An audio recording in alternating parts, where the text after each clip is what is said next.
You're listening to Outside the Bubble, episode 35. I'm your host, Joanna Bull, and I have an announcement to make. I am no longer busy. That's right. 5 months ago, I decided to eliminate the word busy from my life. So I no longer refer to myself as busy. There are simply things I say yes to and things I say no to. Since I've eliminated the word busy, I actually feel lighter, freer, and believe it or not, I actually feel less busy. I hear people all the time talking about how they do not have enough time. How often do you say things like, there's not enough time, I have no time, we don't have time? We need to remember that everyone on the planet has the same 24 hours in a day, and some people get much more done with those 24 hours. In today's episode, we're covering how we view the concept of time. We'll be looking at the following 5 areas. Number 1, recognizing time as a statement of values. Number 2, learning to prioritize and always prioritizing learning. Number 3, giving think time. Number 4, investing in time to make time. And number 5, managing energy, not time. Are you ready? Let's get this conversation about time started. To start off with, we are going to discuss recognizing time as a statement of values. If you want to know what an organization or a family or a person's values are, just look at where they're spending their time and their money. Time is the most precious asset that we have in both our personal and professional lives. You can get more money. You can never get more time. Where are you choosing to spend your time? If someone were to follow you throughout the school day and track your time, what would that show? Is the majority of your time spent giving information? Is it in instruction? Is it discussion? Is it relationship building, assessment, evaluation? Where we give our time not only shows our values, but also our actions, attitudes, and behaviors. If we perceive something isn't of value, then limited time will be allocated to that task, which is fascinating. As teachers, we create a plan for teaching that involves an allocation of time.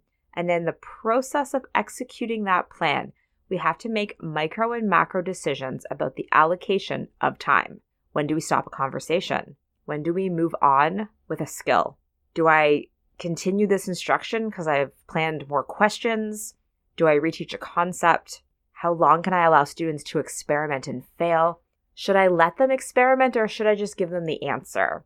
Each decision made about time is a reflection of our personal values. Number 2, learning to prioritize and always prioritizing learning. I'm going to ask you a question.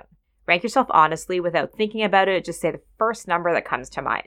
So on a scale of 1 to 10, with 10 being 100% of the time allocated, how much time in your class is dedicated to non-interactive activities like listening to lectures, taking notes, and seat work? I have another question for you. If you're able to grab a pen and paper to write down your answer, great. If you're driving or if you're at the gym, obviously you can't do that right now, but consider doing it later. Are you ready? What's your definition of learning? If your definition of learning isn't listening, but you spend the majority of your class time lecturing, then you're out of alignment. Consider the following question when you're planning. Instead of planning from a teacher-centered viewpoint, with thoughts like, how do I address or implement curriculum in the given time, consider a student-centric question, like how will I enable my students to use their time in class to maximize their learning? This shift moves from ourselves to our students and it recalibrates our thinking about time. We need to schedule for priorities, not demands or perceived urgencies. In order to really drill down on what's important, consider what you would want students to understand if you only had 4 weeks to teach them. If a genie granted you 3 learning objectives, what would they be? Thinking about previous years, what 1 or 2 things do you wish you spent more time on? Your response to these questions may provide insight into personal core principles about teaching and learning. Let's do a visualization. Imagine in front of you there's a table, and on the table you have a large container of rocks that are various sizes. Some are large, some are small, some are pebbles. There's water and there's sand and there's other natural elements. Imagine you need to fill the container with all the elements before you. Where do you start? If you start with the water, it'll be hard to get the other elements in. without actually losing a bunch of the water. If you start with the pebbles and sand, you might get all the larger rocks in, but it'll be crammed. But if you start with the largest rocks first, you'll be able to add the smaller pebbles, the sand, and the other elements. You might need to rotate the container and you might need to shake it and then wait for the sand to settle. But the small rocks and the pebbles will fall into the smaller crevices that you can't even see. So we want to make sure that we're actually starting with the big rocks first. 3 big rocks for consideration are: number 1, learning is a consequence of thinking. Number 2, coaching and feedback move learning forward. Check out episode 7 for tips on coaching in the classroom. Number 3, when we're being challenged, students need enough friction to be uncomfortable, but not so much that the leap seems impossible. This list might not reflect your big rocks. It comes from Carol Dweck and John Hattie. So you'll want to develop your own short list of priorities that you can remember and make time for them every day. One of the priorities of staff needs to be culture building between the adults, while classrooms need to be cultures of thinking for our students. Check out episode 31 for ways to develop psychological safety within learning environments. Psychological safety is key to culture development within the classroom. Number 3, giving thinking time. Let's reflect on this for a moment. Learning is a consequence of thinking. Our learning environments need to be places where think time and reflection is prioritized. Responses that require creative thinking, complex cognitive processing, or deep connections require time in order to be constructed. Our brains need time to process information, to step away from the problem and generate ideas and solutions. We need time to move away from our original ideas and automatic thinking in order to solve problems. But standing in front of the classroom, waiting for someone to answer, that's a skill. And we've all been there where we haven't given the appropriate amount of think time. Now, you might be familiar with the Mary Budd Rose study on wait time. I remember learning about it in Teachers College. The study found that teacher wait time was so short it was actually hard to measure. I've actively practiced giving long wait time and reflection time, like up to 5 minutes, and it's so uncomfortable to be the person that's waiting that long, but it's often necessary. Longer wait times are needed for students to construct thoughtful responses. Not as long as 5 minutes. But the Rose study that lasted for over a 20-year period found that a wait time above 3 seconds allowed for deeper responses that included reasoning and evidence, speculative thinking, longer responses, and an increase in the complexity of questions asked by students, which is all good stuff. Also, students were better able to build on classmates' ideas. There was a greater participation and overall higher academic achievement on written tasks. So I definitely want that for my students. Rose study was specific to wait time, which is the amount of time given after a question is asked. That research has been built upon over the years, expanding to the concept of think time, which is any period of uninterrupted silence for processing a task to be completed. The amount of think time given should be determined by the learners. It's the amount of time that will most effectively assist the majority of our students. As teachers, we need to be consistent.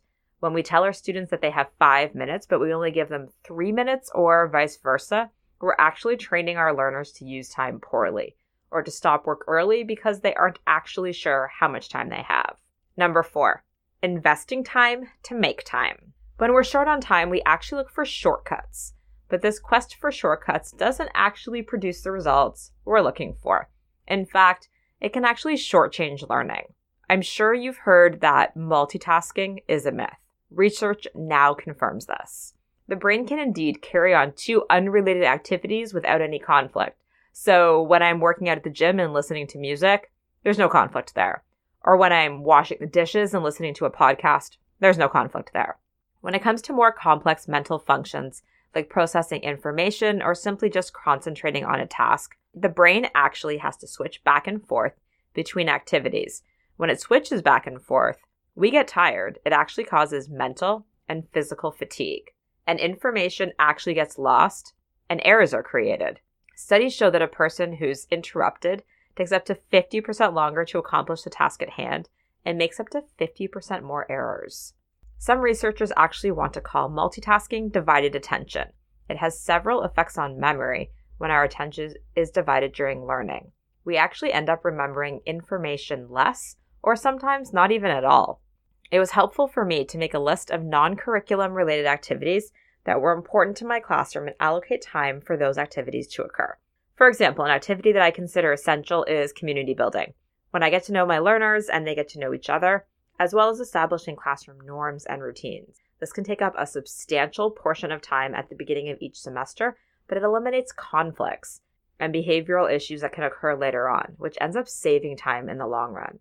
Number 5, managing energy, not time. There's a causal link between stress and time. Stress management is often viewed as time management, and it often ends up being ineffective and inefficient. We have a fixed amount of hours in the day, but we're capable of renewable energy. In order to combat stress, we need to consider the ways in which we manage our energy. You may have heard the name Stephen Covey. He's created a time management matrix. All right, so I'm going to kind of draw it out here in the air. So just stick with me. So imagine 4 boxes. And on the horizontal axes, we have the word urgent. And then beside that, we have the word non-urgent. And then on the vertical axes, at the bottom, we have not important. And above that, we have important. The intersection of important but not urgent is where we want to invest our time. This is our happy place. So things that you might consider important and urgent might be something like a baby crying or a fire or a fight happening. Something that might be important but not urgent might be planning, marking, exercise. And then we have our urgent and not important. So that might be something like an interruption, a distraction, a coworker wanting to chat with you about their weekend. And then we have not important and not urgent. And that's really everything that is trivial or busy work or anything that's a time waster. So we want to make sure that it's the intersection of important but not urgent that we invest our time. This is actually our happy place.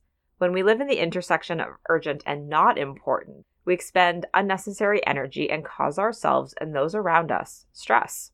Reflect on these questions. How am I spending my energy now?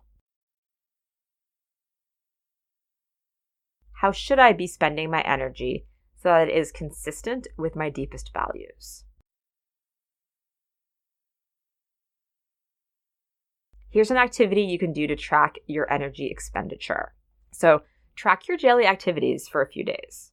At the end of each day, recall the activities to the best of your ability, and then use this color coding system of green, yellow, and red. And we're going to allocate a color to each activity based on our energy. So when you mark an activity as green, it means it's a source of energy. You felt energized coming out of the activity, and the energy you put into the activity yielded a result. Now, I want to make sure that we're not confusing being tired and energy. So you can leave something tired, but still be energized from the activity. That can often happen with like heavy cognitive loads. Yellow is neutral. You're not depleted, but you also didn't gain anything from it. And red is an energy zapper. This is when I want another cup of coffee, or I need some sugar, or I want to go for a walk, or I have to get outside. Often my mind is just wandering, and I need a lot of energy, a lot of mental and sometimes even physical energy to focus and to concentrate. After tracking for a few days, review the results. What color are you spending the most time in? The long-term goal for all of us, students included, is to spend as much time in the green as possible. There is a direct correlation between time well spent and personal satisfaction. Energy creates energy, while stress and negativity create a downward spiral. I hear some of you saying, but Joanna, I don't have a choice. I have to mark papers and tests on the weekend, and I have to give attention to tasks that drain my energy. We've talked about this before on the podcast, about shaking things up and trying something new. Just because teachers traditionally take assignments home doesn't mean you need to as well. And you don't have to get to school early or stay late in order to get the marking done. You can choose to change the classroom environment in order to change the cycle. When it's not possible to change the activity, make sure you give yourself enough recovery time. This includes space for not just physical, but also mental recovery. Mindful creative endeavors, nature, the outdoors, time with people that energize you are all important. Definitely check out the episode that I did 2 weeks ago, episode 34, all about creativity. Gives some great ideas around how to get creative and maybe bring back some energy. If you'd like to chat about ways you can remove busy from your life, hop on over to Instagram, send me a DM, and let's chat. You can find me at Outside the Bubble Podcast.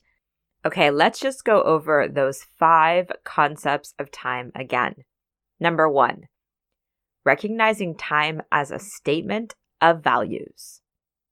Number 2, learning to prioritize and always prioritizing learning. Number 3, giving think time. Number 4, investing in time to make time. And number 5, managing energy, not time. Thank you so much for spending your time with me today. I really appreciate it. I appreciate you and everything that you're doing to educate the students today so that we will have an amazing future tomorrow. If you haven't yet done so, I would love it if you hop over onto iTunes and leave me a review. Thank you so much for listening. I'll see you soon.